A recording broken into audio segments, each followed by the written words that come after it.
আমরা খুব মনোজমভাবে মানে একদম ধাপে ধাপে এগোবো। প্রথমে আমরা ইকোলজির কিছু প্রাথমিক সংজ্ঞা জানব, যেটা আমাদের ভিত তৈরি করবে। তারপর আমরা ইকোসিস্টেম বা বাস্তুতন্ত্রের গঠন বুঝব, আর সব শেষে পরীক্ষার জন্য সবচেয়ে জরুরি কিছু তথ্য জেনে নেব। চলো মন দিয়ে শুরু করা যাক। তো প্রথমে আমরা ইকোলজির একদম গোড়ার কথাগুলো পরিষ্কার করে নেব। এই ভিতটা যদি মজবুত হয় তাহলে পরের জটিল বিষয়গুলো বুঝতে দেখবে একটুও অসুবিধা হবে না। দেখো, ইকোলজি কি?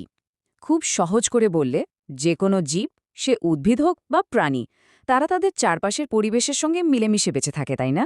এই যে জীব আর তার পরিবেশের মধ্যেকার যে বোঝাপড়া, যে সম্পর্ক, সেই নিয়ে বিজ্ঞানসম্মত আলোচনাকেই বলা হয় ইকোলজি। এটাই হলো মূল ধারণা। তাহলে আমাদের এই পরিবেশ কি দিয়ে তৈরি? পরিবেশের দুটো মূল অংশ আছে। একটা হলো জীবজ বা বায়োটিক উপাদান, মানে যাদের প্রাণ আছে, যেমন গাছপালা, পশুপাখি, আমরা সবাই। আর অন্যটা হলো অজীবজ বা অ্যাবায়োটিক উপাদান, মানে যাদের প্রাণ নেই, যেমন জল, মাটি, সূর্যালোক, বাতাস। এটা আমরা একটু পরে বিস্তারিতভাবে দেখব, বুঝলে তো? এবার শোনো, বায়োটিক কমিউনিটি কি। ধরো একটা পুকুর, সেখানে মাছ, ব্যাঙ, পোকামাকড়, জলজ উদ্ভিদ, অনেক রকমের জীব একসাথে থাকে। এই যে একটা নির্দিষ্ট জায়গায় বিভিন্ন ধরনের জীব একসাথে বসবাস করে, তাদের সবাইকে একসাথে বলা হয় বায়োটিক কমিউনিটি বা জীবগোষ্ঠী। এবার সবাই একটু মনোযোগ দাও, আমরা ইকোসিস্টেমের ব্যাপারে জানব। পরীক্ষার জন্য এই অংশটা কিন্তু খুব খুব গুরুত্বপূর্ণ। এখান থেকে প্রায়ই সরাসরি প্রশ্ন আসে, তাই ভালো করে বুঝতে হবে। এই যে ইকোসিস্টেম বা বাস্তুতন্ত্র শব্দটা, এটা প্রথম ব্যবহার করেছিলেন বিজ্ঞানী A.G. টানসলে। এই নামটা খুব ভালো করে মনে লাগবে, কারণ অনেক সময় এমসিকিউতে প্রশ্ন দেয় যে ইকোসিস্টেম শব্দটি কে প্রথম প্রবর্তন করেন।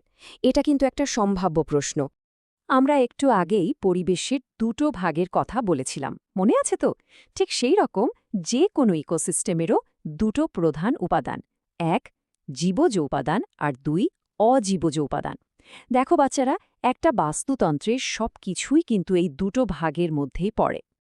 এবার আমরা জীবজ উপাদানগুলোকে একটু ভেঙে দেখি। এর মধ্যে প্রধানত তিনটে ভাগ আছে: উৎপাদক, খাদক আর বিয়োজক। চলো একটা একটা করে বুঝে নি, এরা কারা আর এদের কাজ কি। প্রথমে আসছে উৎপাদক বা প্রোডিউসার।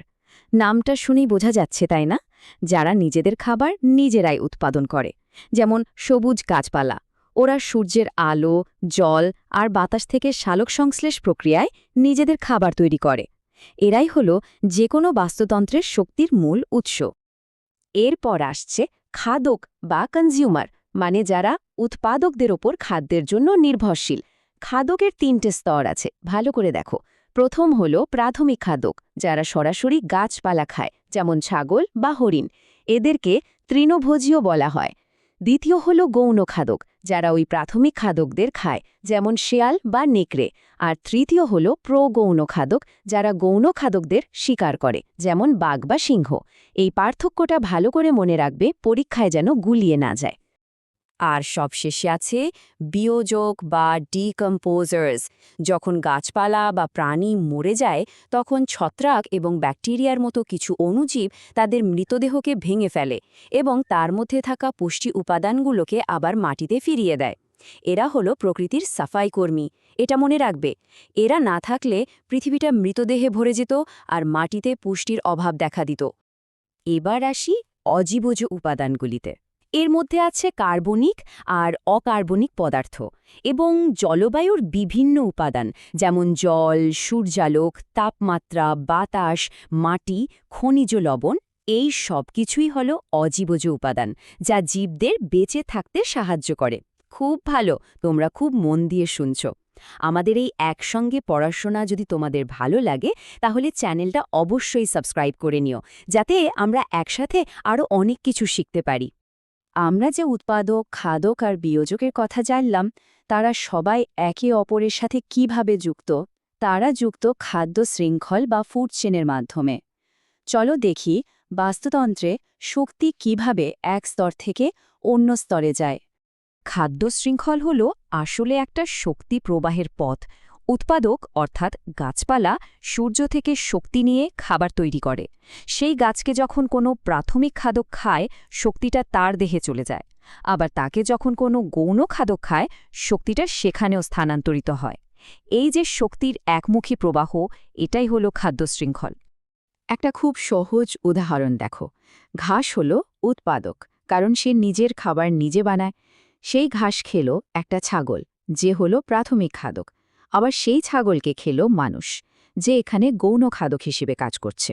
দেখলে তো শক্তিটা কিভাবে ঘাস থেকে ছাগলের মাধ্যমে মানুষের কাছে পৌঁছল। এটাই একটা সরল খাদ্য শৃঙ্খল। এখানে একটা খুব জরুরি বিষয় আছে, যেটা পরীক্ষায় প্রায়ই আসে। মানুষ যখন সরাসরি শাকসবজি বা ফলমূল খায়, তখন সে হয় প্রাথমিক খাদক। আবার মানুষ যখন ছাগল, মুরগি বা মাছের মতো প্রাণী খায়, যারা উদ্ভিদ খেয়ে বেঁচে থাকে, তখন সে হয় গৌণ খাদক। তাই মানুষ কিন্তু সর্বভোগ, অর্থাৎ প্রাথমিক এবং গৌণ উভয় প্রকারের খাদকই হতে পারে। এই ধারণাটা পরিষ্কার রাখা খুব জরুরি। চলো এবার আমরা কিছু খুব গুরুত্বপূর্ণ তথ্য জেনে নিই, যেগুলো ওয়ান লাইনার হিসাবে সরাসরি পরীক্ষায় প্রশ্ন হিসেবে আসে। এই অংশটায় একটু বেশি মনোযোগ দেবে এবং পারলে খাতায় নোট করে নেবে। দেখো, স্টেপ শব্দটি না নাতিশীতোষ্ণ অঞ্চলের তৃণভূমি বা গ্রাসল্যান্ড বায়ো রিজিয়নের সাথে যুক্ত। রেড ডেটা বুক হল এমন একটি তালিকা যেখানে বিপন্ন বা বিলুপ্তির পথে থাকা উদ্ভিদ ও প্রাণীদের নাম নথিভুক্ত করা হয়। আর ডক্টর ধ্রুবজ্যোতি ঘোষের নামটা মনে রাখবে। তিনি পূর্ব কলকাতা জলাভূমি সংরক্ষণে গুরুত্বপূর্ণ ভূমিকা পালনকারী একজন বিখ্যাত পরিবেশবিদ। এটা একটা খুব গুরুত্বপূর্ণ তথ্য। পৃথিবীর মোট স্থলভাগের মাত্র 2% এলাকা জুড়ে রয়েছে গ্রীষ্মমণ্ডলীয় বৃষ্টি অরণ্য বা ট্রপিক্যাল রেইন ফরেস্ট।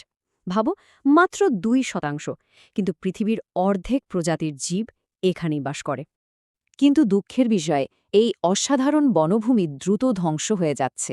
আর তার একটা প্রধান কারণ হল গরুর মাংস বা বিফের জন্য বিশ্বজুড়ে চাহিদা বৃদ্ধি। এই মাংস উৎপাদনের জন্য গবাদি পশুর চারণভূমি তৈরি করতে বিপুল পরিমাণে বন কেটে ফেলা হচ্ছে। এই দুটো সংজ্ঞার মধ্যে পার্থক্যটা ভালো করে বোঝো। বায়োটিক রিসোর্স বা জৈব সম্পদ হল সেই সব জিনিস যা আমরা জীবমণ্ডল থেকে পাই এবং যাদের প্রাণ আছে, যেমন বন থেকে পাওয়া কাঠ বা নদী থেকে পাওয়া মাছ। আর বায়োস্ফিয়ার রিজার্ভ হল আইন দ্বারা সুরক্ষিত একটি বিশাল প্রাকৃতিক এলাকা, যেখানে উদ্ভিদ ও প্রাণীদের তাদের স্বাভাবিক পরিবেশে সংরক্ষণ করা হয়। একটি হল সম্পদ, অন্যটি হল সংরক্ষিত এলাকা। এই দুটো শব্দের মধ্যে প্রায় ছাত্রছাত্রীরা গুলিয়ে ফেলে। থার্মোস্ফিয়ার হল বায়ুমণ্ডলের একটি অনেক ওপরের স্তর, যা মেসোস্ফিয়ারের ওপরে থাকে এবং সেখানে উচ্চতা বাড়ার সাথে সাথে তাপমাত্রাও দ্রুত বাড়ে।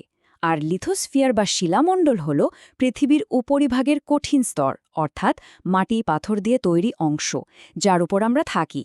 এটা খাতায় দুটো আলাদা কলম করে লিখে রাখো, যাতে আর ভুল না হয়। তাহলে বাচ্চারা, আজকের ক্লাসে আমরা কি কি শিখলাম? চলো একবার খুব তাড়াতাড়ি দেখে নিই। আজকের আলোচনার মূল বিষয়গুলো আর একবার ঝালিয়ে নেওয়া যাক। আমরা শিখেছি যে ইকোলজি হল জীব আর পরিবেশের মধ্যেকার সম্পর্ক। একটা ইকোসিস্টেমের দুটো অংশ, জীবজ ও অজীবজ। বিজ্ঞানী A.G. ট্যান্সলে প্রথম ইকোসিস্টেম শব্দটি ব্যবহার করেন। আমরা খাদ্য শৃঙ্খলের মাধ্যমে শক্তির একমুখী প্রবাহ দেখেছি আর জেনেছি যে রেড ডেটা বুকে বিপন্ন প্রজাতির তালিকা থাকে। এবার তোমাদের জন্য একটা প্রশ্ন। দেখি আজকের পড়াটা কেমন মনে রেখেছ। বলো তো, পূর্ব কলকাতা জলাভূমির সাথে কোন পরিবেশবিদের নাম যুক্ত?